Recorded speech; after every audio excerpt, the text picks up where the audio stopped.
Welcome back to Spartan Leadership. I'm your host, Josh Kosnick, and this is your podcast for leadership, inspiration, and impact. Today we're going to do a solo episode. This is going to come out the week of Christmas, so I thought it'd be fun, nice, all those things to give you guys some heat as we go into the holidays. Christmas is one of the best times of the year, and also one of the most demanding. There's joy, there's generosity, and tradition, but there's also pressure. Pressure to buy the right gifts, cook the right meal, manage schedules, navigate family dynamics, and meet expectations that seem to grow every year. Now, Christmas is an amazing time, and it's exhausting. So, how do you navigate that? How do you navigate this season? Expectations could be upon all of us. And as I think about this, let's give a special shout out to those that make it meaningful, that put that extra effort in, the moms. What's interesting to me is to think about the magic that moms put into Christmas. You know, as a little kid, I believed in Santa, as many of you probably did. And then you grow older, well, even into your teens, so whatever age you gave up believing in Santa, and you probably didn't appreciate it in your teenage years, much like I didn't either. But as you grow older, your parents, and particularly moms, made that day really special for us. And I think about my wife now. She puts in a lot of effort to make Christmas Day, all of the things that go around it, really special for the kids. And so what's ironic is that the holiday is built around peace, humility, and grace, often produces more stress than any other time of the year. So let's navigate some of that.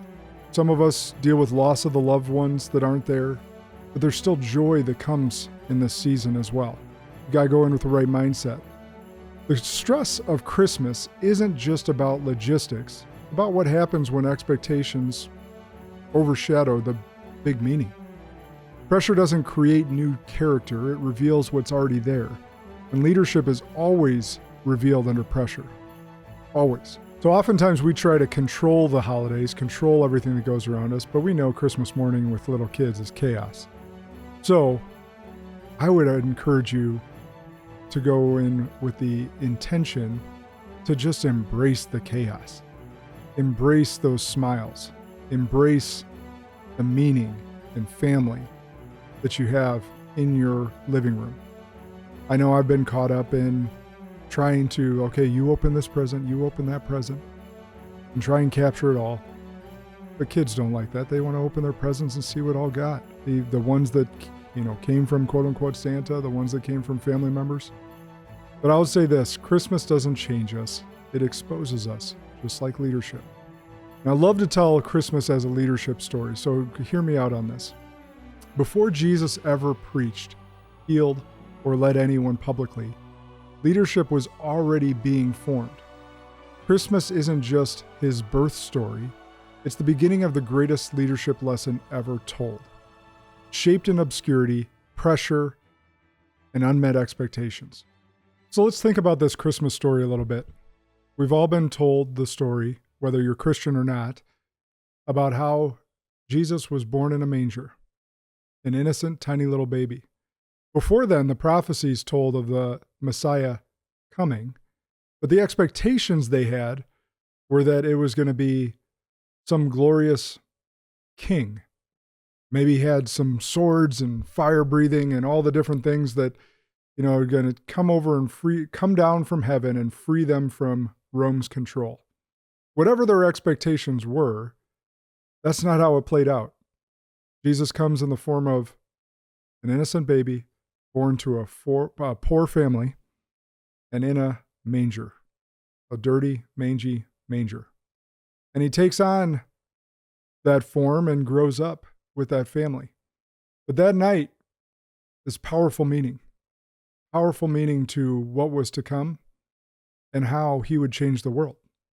So too often we get caught into Christmas of the giving the gifts and to receiving the gifts, to a lot of consumer spending, all these different Christmas traditions we formed, buying expensive food, cooking expensive food, whatever it may be in your family.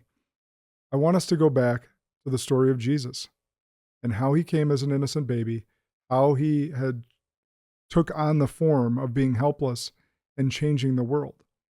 It's my belief that he is the Messiah. It's my belief he died for my sins. My belief that he died on a cross and was rose again, that our Savior is alive.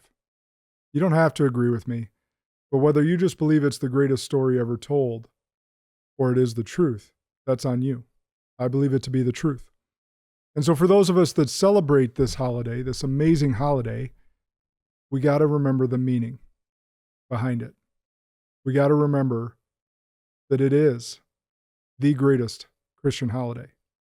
And we also got to remember that those that don't believe what we believe still celebrate it.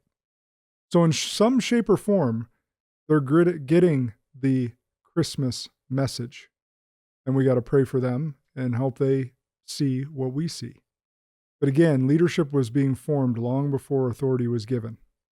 Jesus wasn't powerless. He was restrained. He had the authority to change his circumstances, remove discomfort, and assert dominance. Instead, he chose restraint. That decision defines biblical leadership. Jesus had the power to change his situation at any time in his 33 years. He had the power to hop off that cross if he wanted to. He chose not to. He died for our sins. He died for us, our imperfect selves. When I was a kid, I was growing up, we were so busy with sports, we would be called the holiday Christians. We went on Easter and Christmas. And as I've grown, those Christmas evenings, Christmas Eve evenings, I should say, when we go to church as a family, it brings me fond memories of my family. But as a parent myself now, I want church to be far more than just the holidays. Now, of course, sports, dance, other things get in the way at times. But how do you raise your family in a Christian household? That's upon you to figure out. Because what I want you to remember is that only your kids are the only thing you can bring with you to heaven. Not your things, not your truck, not your house, not your business, your kids. And so we talk openly about Jesus. We talk openly about the meaning of Christmas in our household. True leadership is not using the power you have when you could. Humility isn't weakness. It's strength with direction. It's the discipline of choosing presence over position and obedience over outcomes. Christmas teaches us that humility isn't optional if leadership is going to last. Jesus showed us the ultimate strength in humility and control. Humility is what allows leadership to last. It's how Jesus' name has lasted as long as it has, in forever, in perpetuity. Leadership doesn't break down first in metrics or results. It breaks down in relationships. Pressure shows up fastest at home, then on teams, then internally. Christmas has a way of surfacing impatience, control, and exhaustion quickly. So think about Christmas morning. Think about the week leading up to Christmas.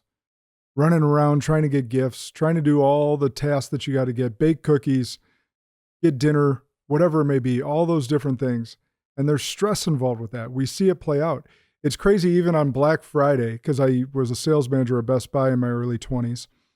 Even back then, there's lines out the door in the morning, people trampling each other as soon as the doors open. And that still happens today. That's the stress, that's the impatience, that's the short temper that I'm talking about, that you can't have if you're going to lead like Christ led us. And these things happen to us throughout the year where we get impatient, we get a short temper. I'm guilty of it. But if we're truly going to embrace the Christmas spirit, we got to let go of control. We got to be more patient. We got to temper our temper and truly live into that eternal love that Christ taught us. When expectations rise, our leadership shows. I also want you to pay attention to yourself in this season. Self-care is stewardship. Self-care isn't escape or indulgence. It's stewardship. When leaders neglect their capacity, relationships absorb the cost. Burnout is often a leadership issue before it's a health issue. And it becomes a health issue, and now you're off your game. You're out of work. You're incapable to do what you need to do for the family. So in this season, if you've experienced loss, In this season, if you're missing a loved one, what self-care do you need? How can you still show up to be your best for the loved ones that you still have with you? I want you to focus on that for just a little bit, even if you get an hour on Christmas Day for self-care. Even if you can get 15 minutes to go and be in a quiet room and pray and take care of yourself. I want you to be cognizant of yourself and the self-care as you go into these holidays. What do you need? Not just what everyone else needs. Yeah, you're going to get to that. But what do you need?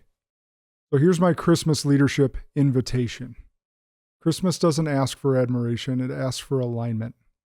The Christmas story invites leaders to examine where expectations are pulling them away from meaning and where control is replacing humility.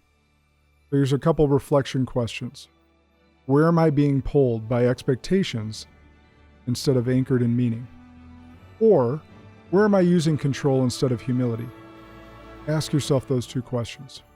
I'm going to keep this episode short and sweet, but here's the closing I want you guys to think about. Jesus didn't lead the way people expected. He led the way people needed. And that leadership lesson didn't begin with a title or a platform. It began with humility, restraint, and trust long before anyone was watching. You don't need a title to be a leader. Christmas reminds us that the strongest leaders are formed long before they're ever in charge. You get the opportunity to lead your families this Christmas. You get to create core memories for your kids this Christmas. You get to help your spouse make it a little bit easier on them, show love through taking care of them and helping them make this the greatest Christmas you've had as a family. That being said, I hope you all have a very Merry Christmas. I hope you create amazing memories with your families. And I hope you remember the true meaning of Christmas. Share this episode far and wide. Let's get the Christmas message out there. Remember, the good and great are the enemies of possible. Lead like a Spartan today.